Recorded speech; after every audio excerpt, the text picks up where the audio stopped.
Government is the place where cybersecurity is given number one priority. How can we protect something without knowing what do we have? I think we are not at all doing good job as an industry. 82 to 92% of the enterprise security budgets are being spent in security.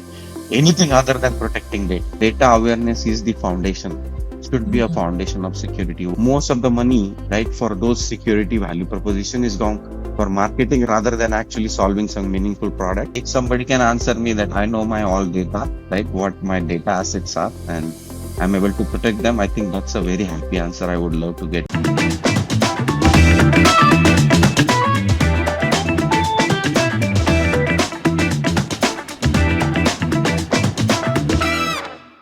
Hello and welcome to a super special cybersecurity episode of Pitch Cafe podcast. I had recently been to very interesting meetup at Palo Alto Networks, and it just opened my eyes about how hot the cybersecurity landscape is and how quickly this space is changing. This is probably the most innovative field because artificial intelligence is disrupting every single industry, and everybody is concerned about data privacy and data security. Today, we have with us an extremely enterprising entrepreneur in this space by name Sameer Ahirrao. He is the CEO and founder of Ardent Privacy. What amazes me about Sameer is he's currently a founder from East Coast, and the way he has built his startup on a shoestring budget in the cyber security space and how he's targeting a very hot and up and coming segment in this space really excite me. So without further ado, let's bring Sameer on the podcast and learn all about his fascinating startup journey. Sameer, welcome to Pitch Cafe podcast. Truly an honor to have you on the podcast. Yeah, thanks for having Vidya, and absolutely great to hear from you. And of course, always happy to data security and the AI governance is coming up a pretty like number one issue on a lot of like organizations roadmap when you implement those technologies and tools. But first of all, thanks for having me, and really excited for this conversation right here from Baltimore, Maryland. Maryland, wonderful. Beautiful place, beautiful weather. Samir, tell us, you were in the cybersecurity industry for almost 25 years. And somewhere down the lane, you saw the problems cropping up again and again. You took the plunge. You went into the startup journey. Tell us, what was that moment when you decided, hey, I'm going to go and build a startup? And you built it on a shoestring budget. So tell us all about your startup journey. Yeah. So let me go a little bit back, right? Let me tell you my journey. So I started actually working in cybersecurity in 1999. Almost dropped out of the premium one of the college PICT, and we actually went to Mumbai and helped one .com company convert into a security company. So you remember those dongles we used to use Yes. for the tally and those kind of softwares. Yes. So we built the whole licensing solution, basically reversing that whole code in assembly, and then basically knowing how they are protected so they can be actually protected. You pack those EXs. So wonderful. It's been my passion, but point there is day one, right? Day one cybersecurity when nobody would even actually give you a job in India, right? That time. But really excited. Then I went to various journey early consulting companies in India where there was a lot of awareness certification, then kind of consulting I did. And then later was with Deloitte, spent almost like 5 or 5.5 years with Symantec, both here in US as well as on the product side in India, and also spent some time at Deloitte, right, Big Four. So have kind of audit. So what started this journey was before starting Ardent almost 4.5 years ago. I used to work for Lockheed Martin, so almost spent a decade in the government space. And I always say, right, East Coast is where because government, if you see, cybersecurity, yeah, government is the hub for cybersecurity. We are hub to companies like Tenable, Sourcefire, because a lot of talent. which got built in East, that's actually more than East Coast, because government is the place where cybersecurity is given number one priority. So I've been basically going through a lot of technologies, those revolutions, right from what we see today, right from vulnerability scanning to patching to network security, where this all checkpoint, right? Old era firewall companies started, and then it all was about the perimeter or kind of network security. So one thing I've been basically struggling with when I was actually implementing this technology in the enterprise environments, we are doing everything except knowing, right, what data we are protecting, and that's really the core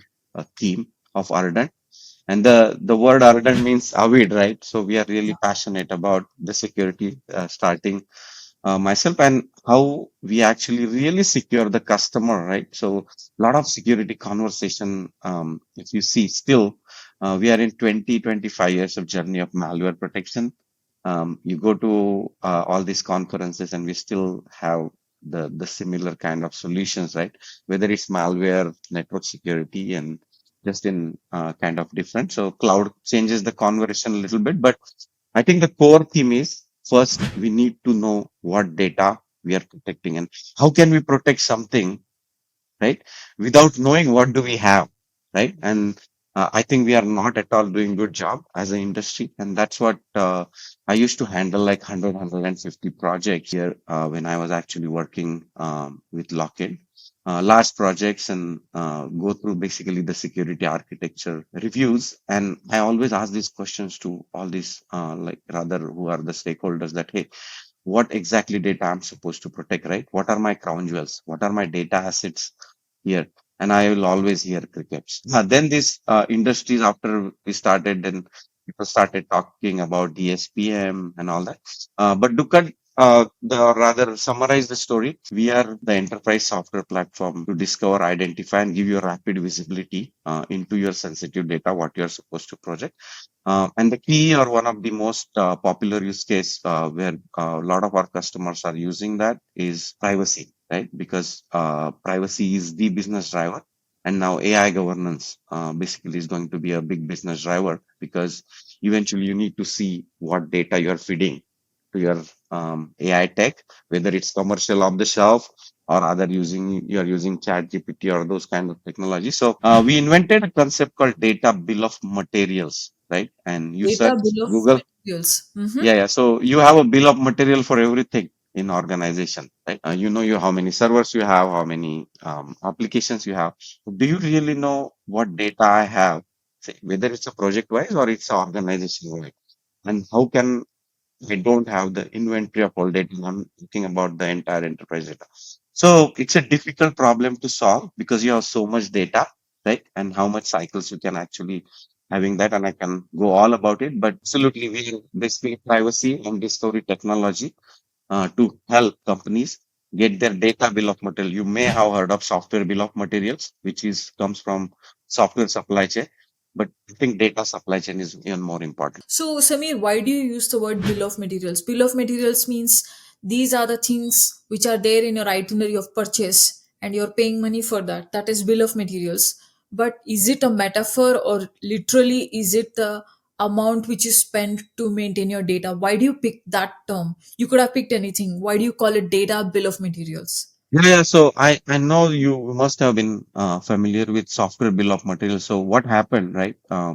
Like couple of big hacks, or actually a few more, where there were like whole bunch of congressional testimonies. I think which one was the last recent one, where people actually got hacked because the software, right? This all open source software ecosystem was at fault, right? So what basically the NIST and the whole concept came in is software, that I need to know, right, what exactly I have in my software, right? That's a software bill of materials.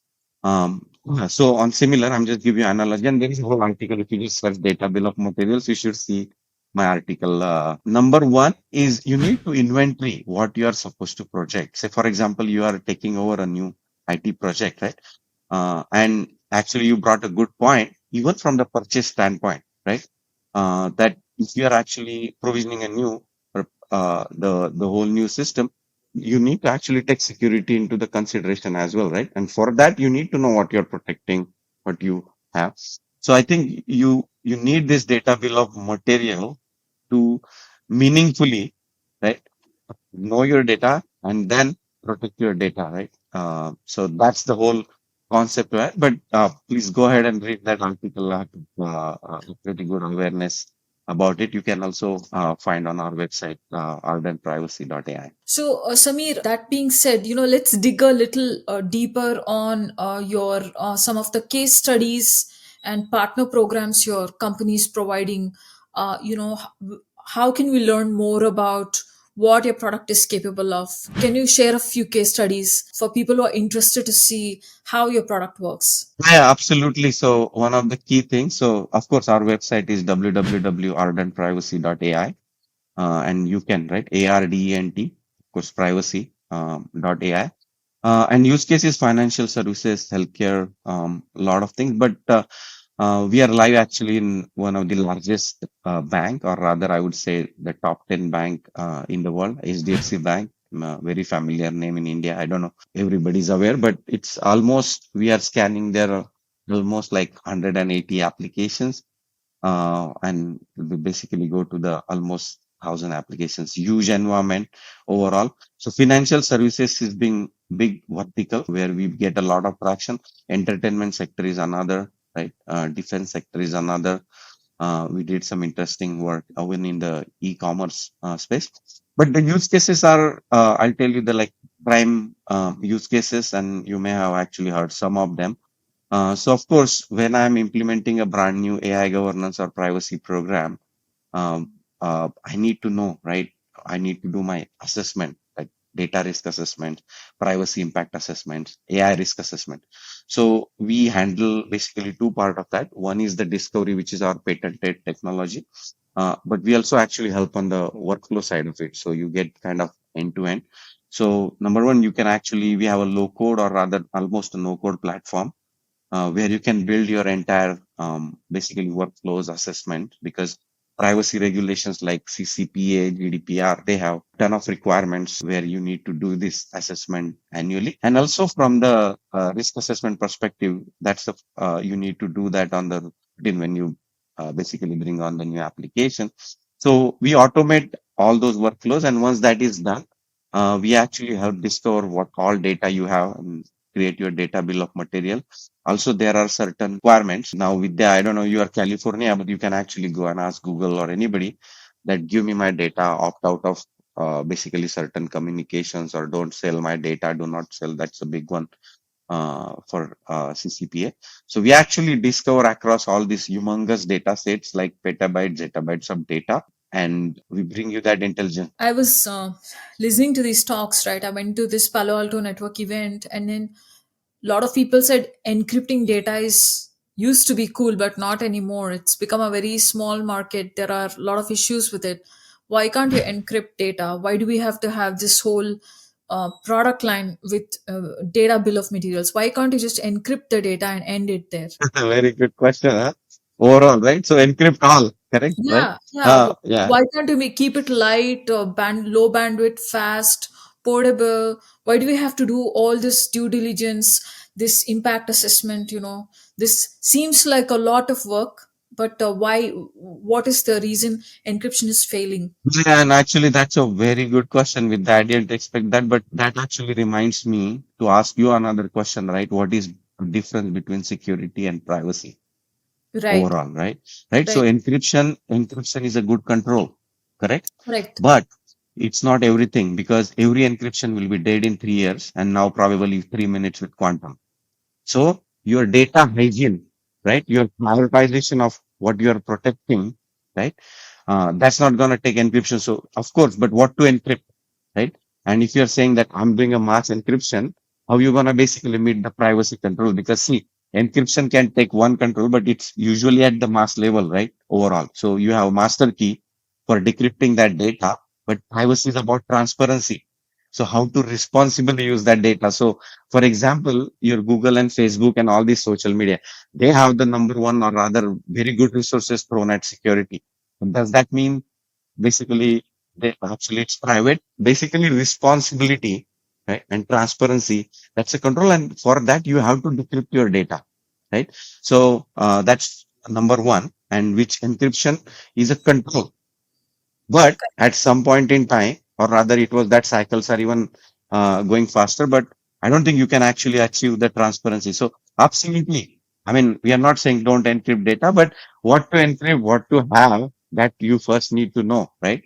That's Yeah. where. But I'll tell you all the data classification and all those.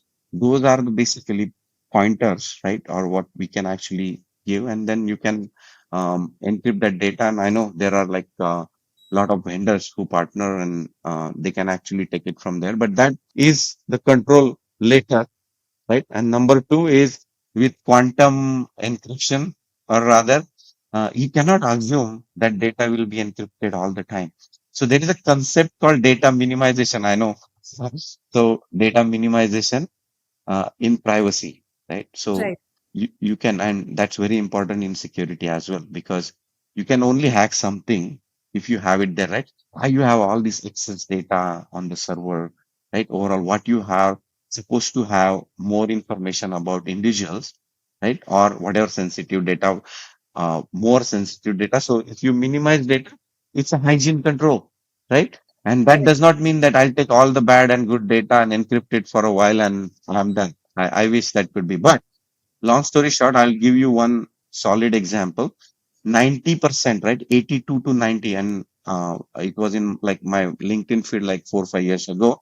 And actually, one of the vendor did that survey very well, that 82 to 92% of the enterprise security budgets are being spent in security, anything other than protecting data. So controls Mhm. like encryption, visibility, discovery. So rest, where all that money is going? Malware protection and endpoint protection. So when you say endpoint, means desktops, right? And you're not supposed to keep sensitive data, or rather mass enterprise sensitive data in desktop anyway. And that's where we are putting, or enterprises are putting most of the resources. So even encryption control, right? That's what that was, that all survey about the controls, like whatever we are doing, or encryption and all, basically anonymization. But to just set the ground clear, we do anonymization, right? What from privacy standpoint, data subject request standpoint, we do get into that. But of course, encryption is a good control, but that is not the control. Yeah, wonderful. Also, Sameer, this cybersecurity is such a big landscape. Tell us all the various domains which exist in this cybersecurity landscape and why your domain matters. I know you mentioned ransomware. I know you mentioned encryption. I know you mentioned a bunch of other things. But here you are in focusing on data bill of materials and the likes, the privacy and permissions and things like that. So tell us where you fit in the big picture. And I'll give you like our basically a classic slide, right? Data awareness is the foundation, should be a Mm, foundation of security. Why? So I'll mm, tell you typical enterprise programs, and that's why you see, right, every day people have all these big platforms spending millions of dollars, right? And they're still getting hacked, right? Overall. And we talk about good guys and bad guys and nation state and all that. But I think our fundamental controls are failing. Now we've been in that business for almost like what, 25, 30 years with all these large so-called names, right? All those vendors you see. So security world, right? Overall actually revolves around primarily three to four things, right? So number one is malware. That's where we basically waste all our energy in terms of the cut, because it's very relatable. So I talk it about, right, it's security by perception, right? So for example, if you go out of the house, or if you lock your car, you feel secure because you basically press that button twice, right? Yes, I secured. So it's in your mindset, right? And that's what basically is with the malware, that, oh, I have a malware protection means I have security, and which is not the case at all. Number one is malware. And then around, 2000 later, right, between 10, the network security technologies kind of became, right? Firewall is a firewall, intrusion detection system. They're really good control, but they're still basically at the entry point, right? And I think that problem everybody has, whether it's cloud world, we have CASBs, right? Or cloud access brokers, as well as your firewalls, and all that. But and third, we have a lot of this scanning, right? In terms of vulnerability scanning, database scanning, whether we have vulnerabilities or not, and we basically have thousands of pages of report, right? But those all things, right? When we do, and then there is identity management. So malware, network security, right? And all these investigative technologies, right? And then some projects like identity management, that is also kind of important. Uh, but in this entire whatever we are doing, right, three, four, or basically we are completely missing what data we are protecting. Say, for example, you run a financial services business, right, or you run an e-commerce business, right? So your security controls need to be aligned to that, Right. right? Mm-hmm. Protecting everything is protecting nothing. So e-commerce may have their customer data. Defense has to protect their secret or whatever confidential data, right? Healthcare need to do basically PII or the patient. So if you want to align your controls, you really need to know what you are supposed to protect. So in all these four things, Yeah. right, the main conversation basically is what data we are protecting, right? Yeah. And once we know that, and then we can basically meaningfully encrypt or basically put the controls on the data. So, Samir, that being said, after learning how important your work is, I just want to ask you one last question. You built this startup on a shoestring budget. I know this. We've had this conversation several times. You're in Maryland, and I know a lot of these companies are based here in the Bay Area. So it's been challenging for you to operate out of East Coast, but you're managing excellently. So tell us your startup story, in a quick nutshell. What was it like building a team in the East Coast, and how are you managing it so efficiently? Fiscally, you're very efficient. What are some of the things you feel you are doing right? Yeah, so I'll tell you that's a very interesting question, and I think we just have less access to the resources and those large rounds. But I think you learn with that, right? I'm a security practitioner. I did this with basically passion to solve really some meaningful problems and rather customer problems, and I'm happy that our customers are actually getting benefited with that, and we are basically going that path. We did raise money from TEDCO, right? The small checks, comparatively what the Eastern. But I'll tell you, I was actually also like we were at RSA Early Stage Expo a couple of years ago, right? And there were like a ton of at least like 10, 12 startups, right? And I did like a quick survey. So pretty much means people have raised like 10 times the money. But if you see the stage, what we were doing in what versus, so I think it's just basically you always learn, right? How to basically learn your operation in right and focus your budget. Otherwise, I mean, you can have ton of budget for marketing, but I think most of the money, right, for those security value proposition is gone for marketing rather than actually solving some meaningful product and also actually helping your customers. So that being our core focus, and I'm sure if I can bring some basically meaningful security for some organizations which basically are working with us. I think they will be much more secure, and I think time will come with us that will do pretty well. Wonderful. Samir, I know that you have a great startup story. We could not cover that in this segment.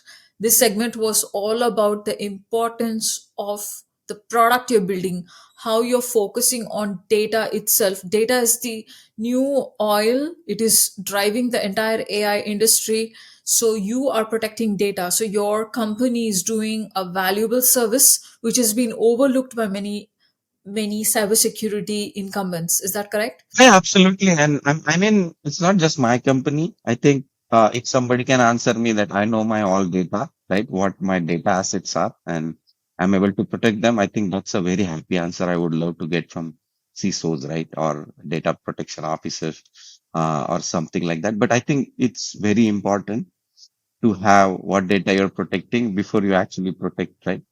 In terms of, so we need to go from this traditional security paradigm, right? And whether you use a platform or all, of course, then I think you will be much more secure and focus, because I think you don't have unlimited resources. I mean, I've been there as a practitioner.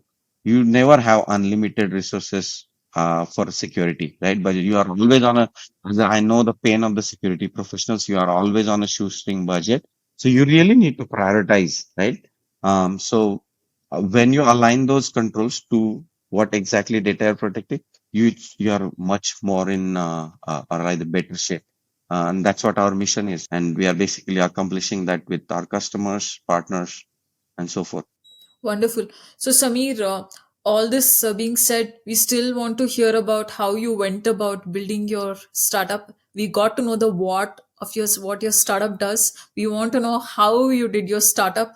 We also kind of understood the why of your startup. So, I really look forward to our next episode where you share your lessons of team building, and going through ups and downs in a startup journey, and how you managed yourself on a shoestring budget as an efficient founder. I would love to learn more in the next episode. That being said, thank you so much for being with us today. Pitch Cafe loves Sameer Ahirrao, and we look forward to more podcasts from your end. Thank you so Hey, much. thank you, Vida. You've been wonderful, right? Happy to do the next one. Thank you. Thank you.